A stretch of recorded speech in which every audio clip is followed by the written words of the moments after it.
Hey everyone, welcome back to another installment of Astronomy with Evan and Aaron. Today we'll be covering black holes.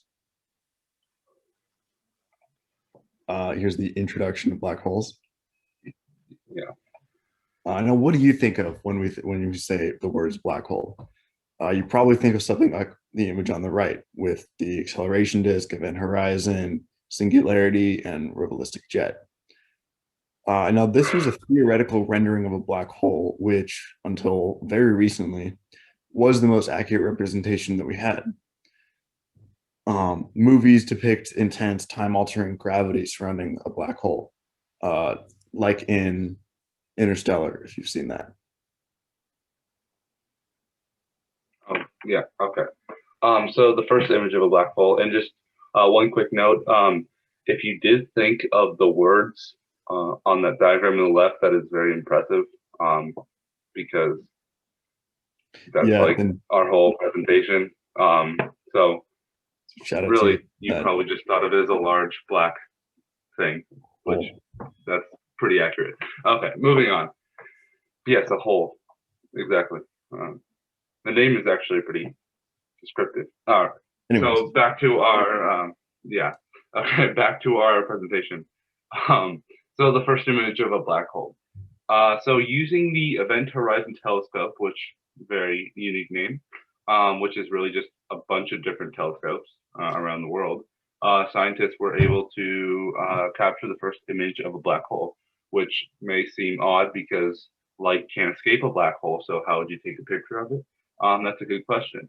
So this happened in early 2019, before pre-COVID, and it actually made the rounds on the morning news shows, and it was pretty big news because scientists at NASA and with help of people from around the world um, captured an image of the black hole at the center of the galaxy Messier 87. I believe that's how it's pronounced.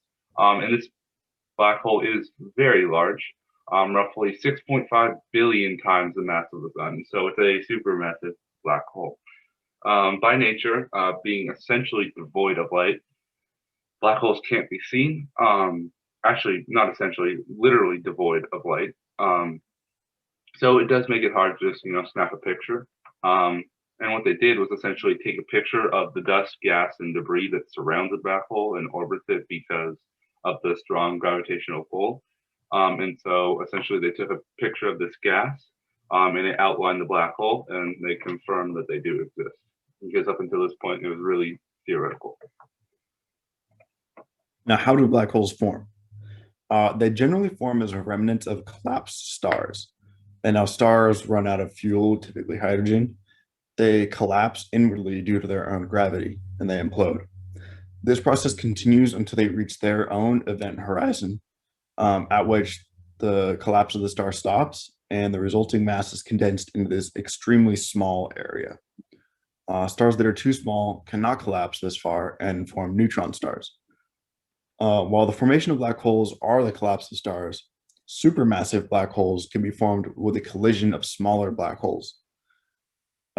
These massive objects are at the center of many large gravities due to their incredible gravitational pull that can hold entire galaxies together.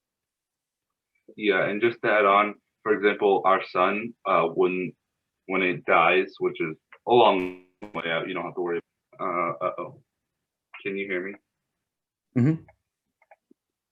Oh, okay. When our sun dies, which, like I said, very long ways away, um, it will not collapse into a black hole because it's too small. It'll be a neutron star. The minimum baseline they think for stars that collapse into a black hole are about 30 times the mass of the sun. So our sun, probably will not do this. No. Oh, Evan. Oh, components of a black hole. Yeah, there we go. Um, okay, singularity. Simply put, singularity is the center of a black hole. It's this little dot on the bottom here, in this diagram. More specifically, it's a one-dimensional point which contains a huge mass in an infinitely small space. where density and gravity become infinite and space-time curves infinitely, and where the laws of physics as we know them cease to operate. So simple, really. But you can think of it as the center of a black hole. And what it is, one of the most common examples is if you take a sheet of paper and you drop something on it, for example, like a marble, that marble is going, if you're holding the paper up, that marble is going to bend the paper and it's going to pull it down at the point where the marble is. If you think of a black hole like that, the singularity is the point where the marble would be in space-time. It's warping it, and the singularity is the center of that like warp. So, yeah. If you don't get this right away, don't worry. Yeah, about I it. don't really understand it either. I just thought it'd be cool to talk about. So you're good, really. You do not need to understand. Do your best and don't worry about it. But anyway, moving on to the event horizon. The event horizon is the radius around the singularity, the center, in which nothing can escape the velocity of a black hole. It is the point of the no return and essentially the edge of a black hole. So the event horizon is what you see. It's the black outline. It's the point where light is trapped and it makes it completely black and devoid of light. Like I said, it's the point of no return for even light. So it's the edge of the black hole. As you can see in this diagram, it's this little orange thing. I just wanted to keep the diagram for our consistency, but yeah. Light cannot escape past this point, and we really don't know what goes on inside because of, like, a few years ago, black holes are still technically theoretical. So we have no idea what goes on inside, but we know it exists because it's the edge of a black hole. That's really what you want to think of the event horizon as. The ergosphere. Well, it's essentially the region outside of a rotating black hole. And I did forget to mention, black holes rotate just like planets and stars because they were once stars. They're just stars that collapsed, and they keep that rotation that they had when they were a star. It's essentially back to the ergosphere. It is a transition period between the space-time distortion caused by a black hole and regular outer space. Essentially, it's the area where you can be pulled into the orbit of a black hole, but you can still escape at less than the speed of light. Although if you get in this area with the technology we have now, you're not escaping because you still have to go really fast to get away. But it's just the area where the black hole still has significant gravitational influence on space. So pretty simple, probably the simplest region and component. It's just where it has an effect. The accretion disk.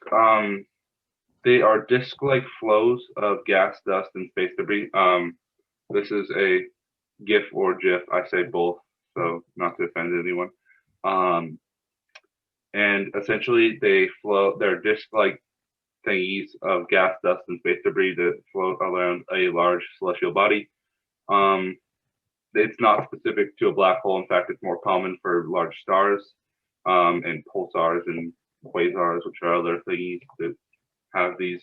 Anyway, for a black hole, though, this accretion disk is a flattened disk of gas and debris trapped outside the event horizon by the gravitational field of the black hole. So it's essentially the stuff that's trapped in the ergosphere. And that's Similar actually what they to, took a picture of. Similar to Saturn's rings in a way. Yeah, actually, very similar. It's just stuff that's stuck in orbit. Yeah. Yeah. And I think, yep, this is the end of our black hole presentation. I hope you enjoyed it. Although if I were you, I probably wouldn't have. Just throwing that out there. It's confusing, but they're very interesting. So I hope you took something from it. And the video. Thank you. Oh, like and subscribe. There we go. Yeah. Okay. A lot more content coming up. Well, we'll see. Not really, but yeah. Well, we're promising more content. Maybe bad. It might not. We break promises. Anyway, yeah, Yeah. thank you for watching.